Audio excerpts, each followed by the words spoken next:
We're back on the farm, and it's a big episode. One thing for sure though, we've got to make a lot of money to reach our goals, which I'll talk about, and get the farm ready for Farming Simulator 25.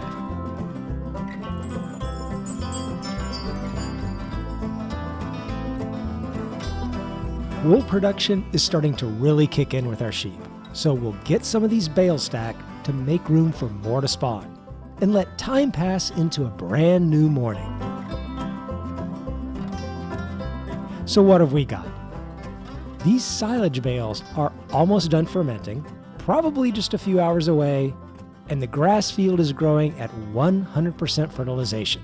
Nice. The sheep in this barn have plenty of grass, and we're not in danger of overcrowding. And the same for the other barn. Lots of food, and we've got a couple months before any births. Our plan for these sheep and their wool is to build a spinnery, which will increase the value of every strand of wool through the production of fabric. What I'll do is prep this area though where we plan to build a spinnery by removing these decorative trees that were here when we bought the land.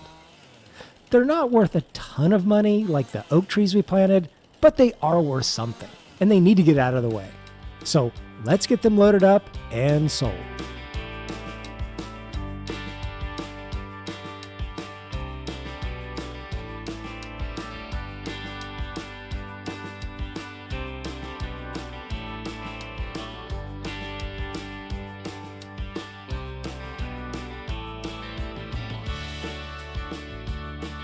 $1,200 and some change. Like I said, not much, but it'll pay the bills. What we'll do now is get our silage bales loaded on the trailer and ready for sale. They'll be ready soon, and I don't think we need the trailer for anything right away, so we'll get that done.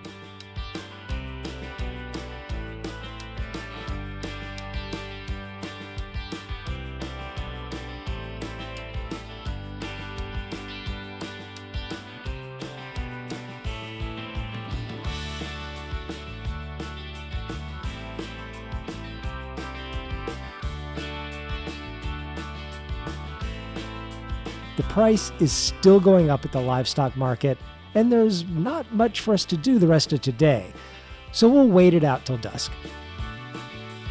Okay, it went up a tiny bit, but we'll go ahead and get them sold, because we need the money for our next plans. Another rainy night at the farm, but it's good for the crops. It's an April morning. Another beautiful day, but oddly, we don't have much to do today.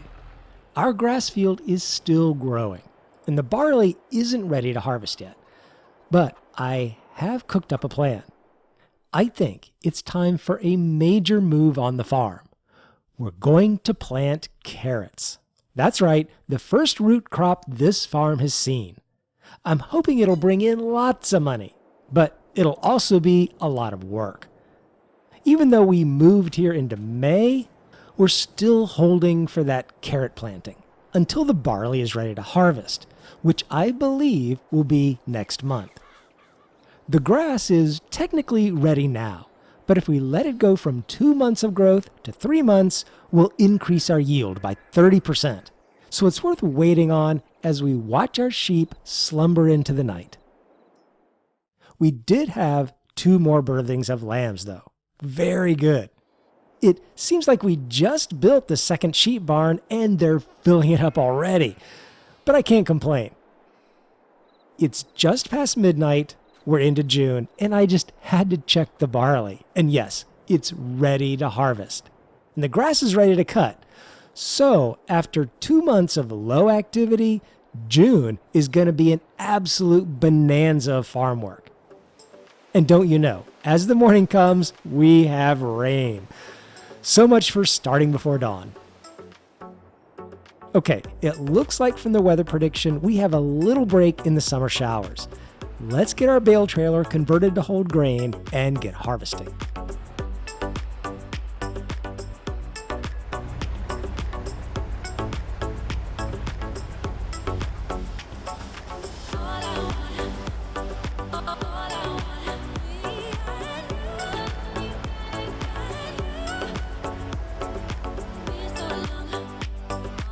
trailer's full, which is a good thing. We'll dump that off at the train station to sell it later in the winter when the price is good, and finish the rest of the field.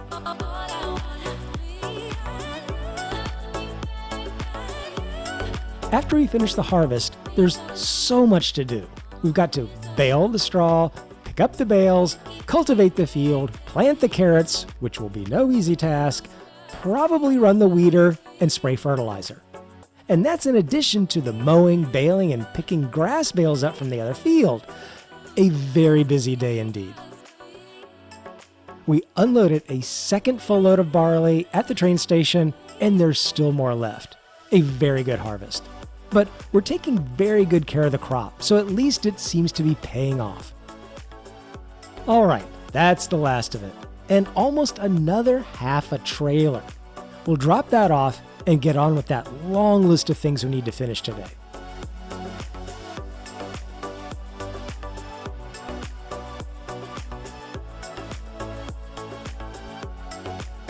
Let's convert the trailer back to a flatbed and start baling that straw. This is also a pretty good time to talk about our goals for finishing this series. I do want to bring it to a nice conclusion and get it wrapped up before Farming Simulator 25 drops mid-November. I think our mandatory goals should be to buy the spinnery, get that production going, then pay off our $200,000 loan. We started the game here in hard mode with that imposed debt, and we've never paid off a penny.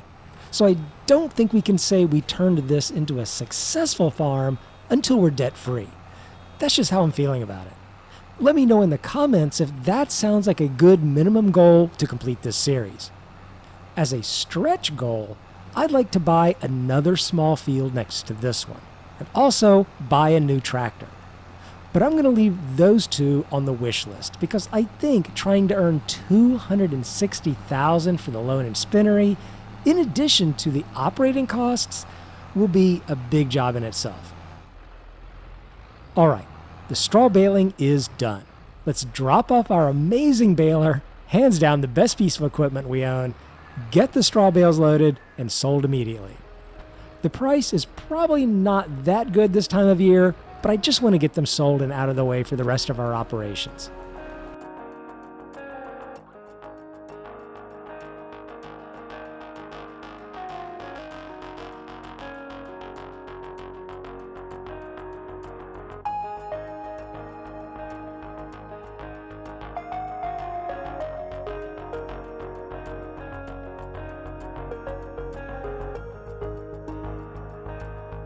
$6,000 for the first load.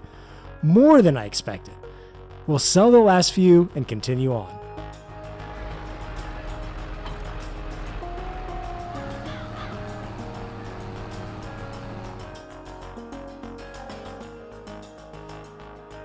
Alright, so what's next? I think before working more on the soon-to-be carrot planting, we'll cut the grass field, get it baled and wrapped for silage, and set those bales off to the side as soon as possible so they can start fermenting. The sooner we can get that fermenting started, the sooner we can make money.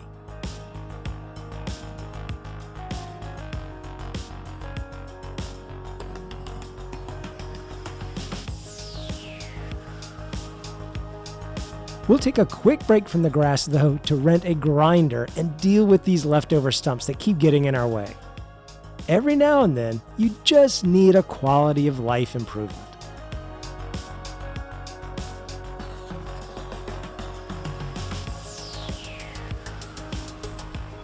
We'll drop off a couple bales directly into the sheep barn and make sure they stay well fed.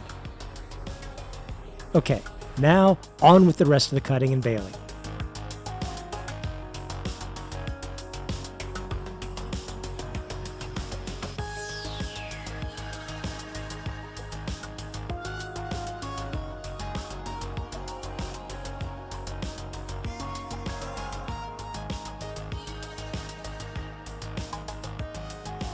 We've gotten a lot better at dropping off the bales and keeping them in a nice straight line.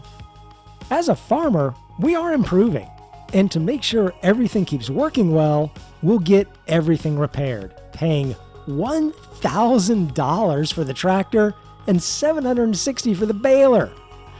I talked about operating costs before, but that is painful. Typical, but painful. The last thing to do with the grass before the carrots is get it rolled. That'll give us an application of fertilizer and get the grass all set for its next mowing in 3 months.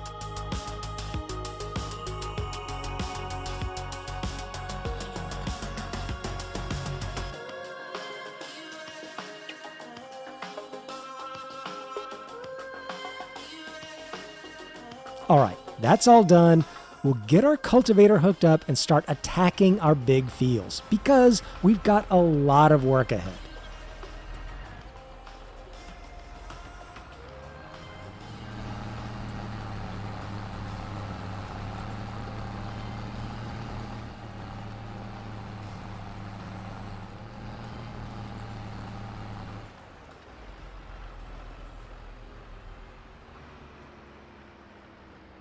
Look, all we did is roll the grass field and cultivate the other two, and we're in for another repair bill at almost $600. It's leaving the account as fast as we can make it. Okay, now it's time for a big move on carrot planting equipment. And if you're new to vegetable root crops, what I'm going to do is probably the cheapest way to equip yourself. We need a special planter. And we're also going to use a ridger. The ridger is technically optional, but there's some advantages to using it. It counts as an application of fertilizer, which is great. The small ridger I'm also pairing with the planter attaches directly onto the planter, allowing me to ridge and plant at the same time. A very nice bonus. We just need to make sure to select the 3-point linkage on the ridger, and we're good to go. Even though this is the cheapest equipment, we still can't afford it. And for what we're wanting to accomplish, leasing makes a lot more sense. $1,700 is fairly cheap rent for a piece of equipment that should make us a lot of money.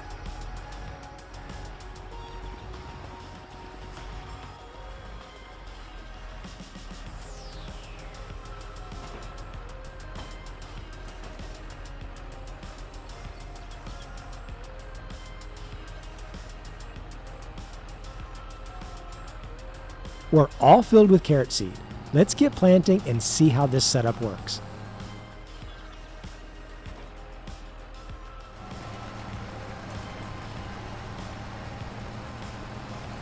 It's working. Let's just check. Yeah, we're using seed. The orange strip must be the carrots. And we need lime. We are getting our first application of fertilizer. That's good. But I think we'll pause the planting just for a moment to lime the field. We do need to get a good yield from our carrots, so let's just go ahead and do it now. It won't take very long.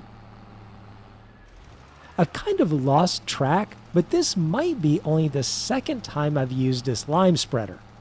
Lime isn't something you need to apply with every planting. It lasts for a while, but it is a product that gets used up pretty quickly, and we'll have to refill with lime at least once to finish the field.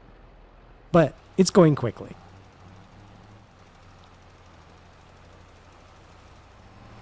All right, we finished the lime, now back to the planting. We're blazing along here at 6 miles per hour. Well, maybe I spoke too soon. We're down to 4 miles per hour uphill. Our tiny tractor is getting it done though. It's just gonna take some time. In the tractor's defense though, it has done every job we've asked of it at the farm.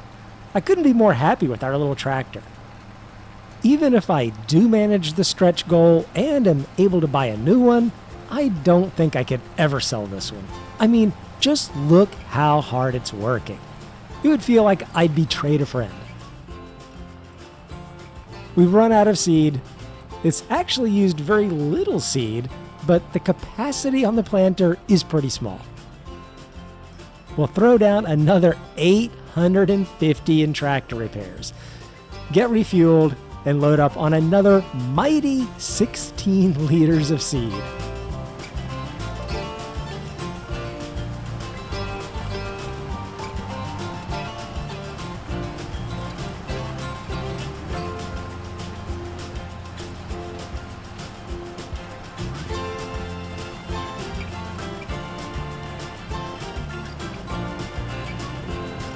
Okay, we're almost done, and I'm not going to lie.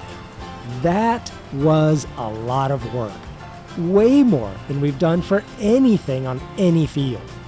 But I'm really thinking the hard work will pay off. We're doing what we have to, though, to reach our goal. And the harvest might even be harder than the planting. But we'll see that in the next episode as we advance the farm and hopefully start raking in the cash. See you next time.